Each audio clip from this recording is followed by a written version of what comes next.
Dear students, இன்றைக்கி 11th general மேக்ஸில் trigonometry அப்படிங்கிற 3rd சாப்டரில் ட்ரிக்னோமெட்ரிக் ரேஷியோஸ் வந்து எந்தெந்த குவாட்ரண்ட்டில் பாசிட்டிவாக இருக்கும் அப்படிங்கிற கான்செப்ட் தெரிஞ்சாதான் அந்த ப்ராப்ளம் செய்கிறதுக்கு ஈஸியாக இருக்கும். ஸோ அதற்கான ஒரு நிமோனிக்கை இன்றைக்கி பார்க்க போகிறோம். ஸோ நம்ம வீடியோஸில் டெய்லி ஒவ்வொரு ஃபார்முலாவை எப்படி ஞாபகம் வச்சுக்கிறதுக்கான நிமோனிக்கை பார்த்துட்டு வரோம்.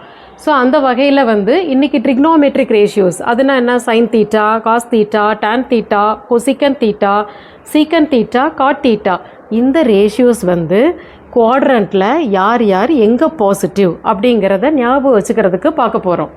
இப்போ இது வந்து ஃபஸ்ட்டு குவாட்ரண்ட்டு, 0 to 90 டிகிரியை நம்ம ஃபஸ்ட் குவாட்ரண்ட்டுன்னு சொல்கிறோம். 90 டிகிரி டு 180 டிகிரியை செகண்ட் குவாட்ரண்ட்டுன்னு சொல்கிறோம். 180 to 270 தேர்ட் குவாட்ரண்ட்டுன்னு சொல்கிறோம்.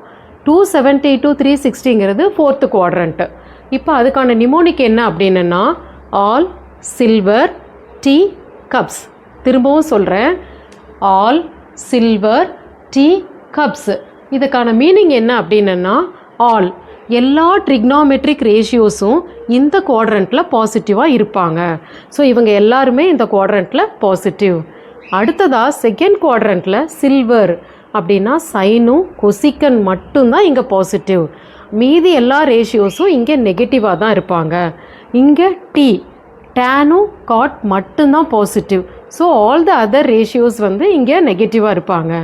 கப்ஸ், காஸ் அண்ட் சீக்கன் மட்டும்தான் இங்கே பாசிட்டிவாக இருப்பாங்க.